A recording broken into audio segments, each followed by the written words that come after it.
Hi, hello friends. This is HK Study Friend YouTube channel. You're watching HK Study Friend YouTube channel. First of all, welcome back to our channel. Today, let us discuss Polyset and TG courses. As we have completed in the previous videos, have we completed all those things of first and fourth and fifth and ninth chapters of physics we have completed till now. Okay, let us complete this one. What 10th chapter? What is 10th chapter? Electromagnetism. Let us know electromagnetism, the property of force of attraction. Okay, the property of force of attraction is known as electromagnetism. The property of force of attraction is known as magnetism. Example, magnet. Example, magnet. Now let us know what is magnetic field. What is magnetic field?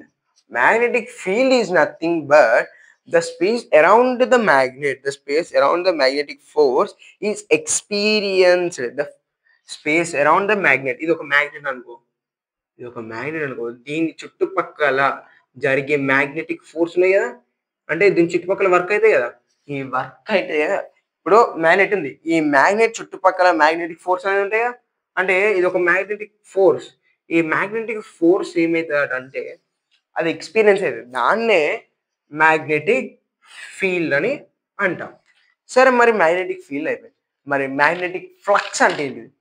Magnetic flux అంటే the number of lines passing through the given area which is normally to the magnetic field. అంటే ఒక line ఉంది, ఇట్లా ఇట్లా ఇట్లా number of lines ఎన్ని అంటే infinity అనుకోవచ్చు, ఎన్ని అంటే అన్ని కొన్ని పోతాయి. ఆ నెంబర్ ఆఫ్ లైన్స్ అనే దాంట్లో అంట ఒక number of lines passing through the given area. అంటే ఇది ఒక ఏరియా కదా, ఇప్పుడు ఏరియా అంటే ఏంటిది? ఇదంతా ఏరియా అనుకో, let it be the area. సరే, ఏరియా అని మనం ఒకటే తీసుకుందాం. ఇయో ఇది ఒకటి స్క్వేర్ అనుకో, ఈ స్క్వేర్లా ఏరియా, ఇది ఏరియా ఏదంట, ఈ ఏరియా అంటే లైన్స్ అంటే number of lines passing through the area to the given magnetic field. Given magnetic field is known as magnetic flux. మరి దీని యూనిట్స్ ఏంటి? మనం నిన్న యూనిట్స్, మెజర్స్ అవన్నీ డిస్కస్ చేసినాం. కానీ ఇప్పుడు ఇందులో ఏం చేద్దాం? మ్యాగ్నెటిక్ ఫ్లక్స్ యూనిట్ ఏంటో తెలుసు, వెబర్. ఏంటిది? వెబర్. ఓకేనా? వెబర్. ఏంటిది దీని యూనిట్? వెబర్. మరి మ్యాగ్నెటిక్ ఫ్లక్స్ డెన్సిటీ అంటే మ్యాగ్నెటిక్ ఫ్లక్స్ డెన్సిటీ అంటే ఏంటిదంటే the magnetic flux passing through the magnetic flux density passing through the unit normal area. అంటే ఒక యూనిట్ నార్మల్ ఏరియా నుండి పాస్ అయ్యే లైన్నే మ్యాగ్నెటిక్ ఫ్లక్స్ డెన్సిటీ అని అంటాము. ఇది దీనికి ఫార్ములా ఉంటాయి కదా, మ్యాగ్నెటిక్ ఫ్లక్స్ డెన్సిటీకి ఫార్ములా ఏంటిది అంటే మ్యాగ్నెటిక్ ఫ్లక్స్ బై ఏరియా. ఓకేనా? దీన్ని ఇంకా సింపుల్ గా ఎట్లా రాస్తారంటే, ఇప్పుడు దీని ఫార్ములా అయిపోయిందా, ఇక్కడ ఫార్ములా దీన్ని దేనితో డినోట్ చేస్తారు? దీన్ని బి తోని డినోట్ చేస్తారు. దేనితోని? బితోని దీన్ని మ్యాగ్నెటిక్ ఫ్లక్స్ డెన్సిటీని బి తోని ఇండికేట్ చేస్తారు. మరి దీని యొక్క యూనిట్స్ ఏంటి? యూనిట్స్ ఏంటి అంటే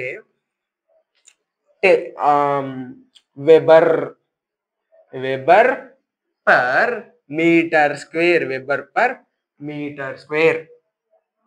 వెబర్ పర్ మీటర్ స్క్వేర్ అంటే ఏంటిది? 1 టెస్లా.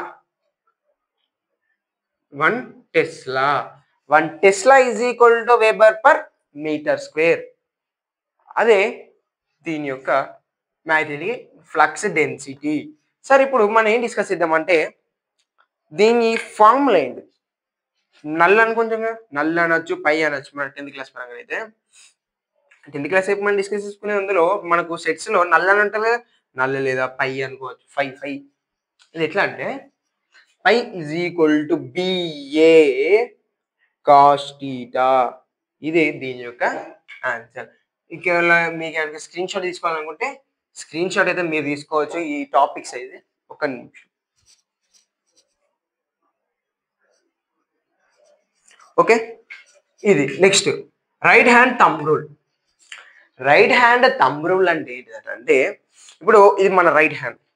ఈ రైట్ హ్యాండ్లోనంట ఒకటి తంబు, ఈ తంబు ఏమో డైరెక్షన్ ఆఫ్ కరెంట్ని ఇండికేట్ చేస్తుంది అంటే డైరెక్షన్ ఆఫ్ కరెంట్, ఆ కరెంట్ ఏ డైరెక్షన్లో పోతుంది అదొకటి.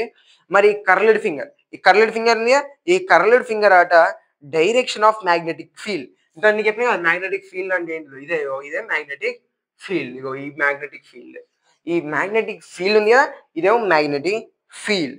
ఇదేమో ఈ మిడిల్ ఫింగర్ ఉంది, ఇదేమో ఫోర్స్, ఇది ఫోర్స్. ఇదే రైట్ హ్యాండ్ థంబ్ రూల్. ఇదేంటిది కరెంట్, మ్యాగ్నెటిక్ ఫీల్డ్, ఇదేమో ఫోర్స్, ఇదేమో ఫోర్స్, మ్యాగ్నెటిక్ ఫీల్డ్, థంబ్. ఇదే మ్యాక్సిమం ఒకటి అడిగే అవకాశం ఉంటుంది. ఓకేనా, ఇదే ఆయిస్టెడ్ ఎక్స్పెరిమెంట్లోని right hand thumb rule. Next ఇంకోటి ఏంటంటే అంటే magnetic force, magnetic force on moving charge. F is equal to QVB. F is equal to ఏమవుతుంది, F is equal to QVB. అదే యాంగిల్ అడిగింది అనుకో, ఇప్పుడు వాడు యాంగిల్ అడిగింది అనుకో, యాంగిల్ ఏమవుతుంది అప్పుడు, angle is F is equal to QVB sin theta. QVB sin theta, QVB sin theta. ఇదే magnetic force on moving charge, ఇదే అది. మరి magnetic flux, magnetic force on current carrying wire అయితే ఏంటిది, అది ఏమైతుంది అంటే F is equal to ILB. F is equal to ILB. ILB. దీన్ని ఇంకొక లెక్క మనం గుర్తుపెట్టుకోవడానికి ఇట్లానంటే బిల్, మన current bill, ration bill, water bill, phone charge అంటే రీఛార్జ్ చేయాలి, దాని కూడా ఒక బిల్లు. అంటే ఏంటి ఇప్పుడు అది ఏం అనుకోవాలి నువ్వు, magnetic force on current carrying wire అంటే బిల్ అని గుర్తుంచుకో, మీకు ఇది వచ్చేస్తుంది. Simple trick. ఓకేనా సార్, మరి ఇదే ఎట్లా గుర్తుపెట్టుకోవాలంటే QVB, క్యూబ్. క్యూబ్ క్యూబ్ అంటే current, the magnetic force on moving charge. Moving charge మీద ఏదైతే ఉన్నదో అంటే దాన్ని ఎట్లా గుర్తుపెట్టుకోవాలి, దాని ఫార్ములా క్యూబ్. క్యూబ్ అంటే QVB. QVB అసలు క్యూబ్ ఫార్ములా ఏంటిది, స్పెల్లింగ్ ఏంటిది, CUB, క్యూబ్. దీని ఇట్లా క్యూబ్, క్యూబ్ అంటే QVB. QVB అర్థమైందా, ఇదే simple trick to revise.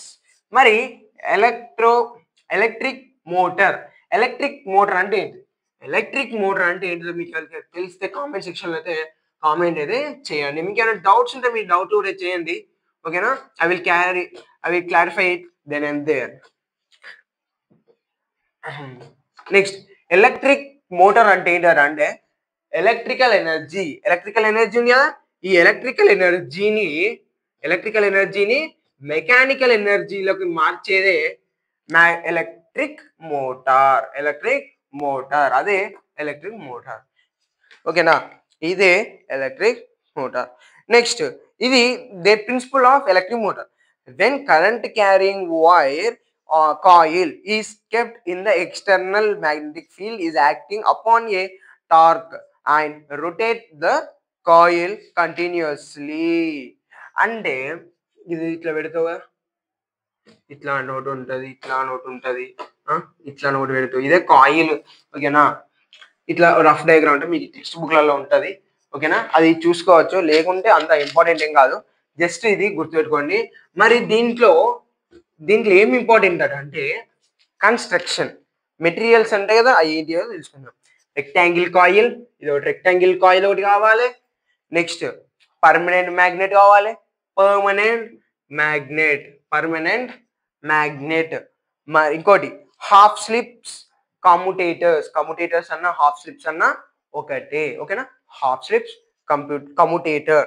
Energy source ఏంటి, బ్యాటరీ అన్నట్టే కదా energy source. Carbon dioxide brushes. ఇట్లా గుర్తుపెట్టుకుంటే సరిపోతుంది. ఓకేనా, నెక్స్ట్ అప్లికేషన్స్ ఆఫ్ ఫారాడే లా. అంటే ఏంటి అంటే ఏటీఎం కార్డ్ అంటే ఏటీఎం ఉంది కదా, ఏటీఎం ఒకటి, ఇండక్షన్ స్టవ్ ఒకటి, టేప్ రికార్డర్, ఇంకోటి security checkup doors. These are the 4 examples of the Faraday law. ఓకేనా, ఇది చూసుకుంటే సరిపోతుంది. ఇది ఎగ్జాంపుల్స్ మాత్రమే అడుగుతారు, దాని గురించి డెఫినేషన్స్ ఎక్కువ అడగకపోవచ్చు. ఓకేనా, ఇదే మన TSLGC and DG policy of 10th class, sorry 10th class 10th chapter electromagnetism. ఇదే ఇప్పటి వరకు ఉన్న మన 10th చాప్టర్. సింపుల్ ఉందిగా, సింపుల్ గానే లైక్ చేసేయండి, సబ్స్క్రైబ్ చేసుకొని బెల్ ఐకాన్ అయితే ఆన్ లో పెట్టుకోండి. ఇంకా చూస్తే లైక్ చేయలేదు, లైక్ చేసేయండి, సబ్స్క్రైబ్ చేసుకొని బెల్ ఐకాన్ అయితే ఆన్ లో పెట్టుకోండి. ఇంకా ఎవరికైనా డౌట్స్ ఉండేది ఉంటే ఇట్లా డౌట్స్ అనేది కామెంట్ సెక్షన్లో కామెంట్ చేయండి, నేను దానికి రెస్పాండ్ అయ్యి దానికి మీకు డౌట్స్ అనేది క్లారిఫై చేస్తాను. Thanks for watching this video. Stay tune until our new video has come.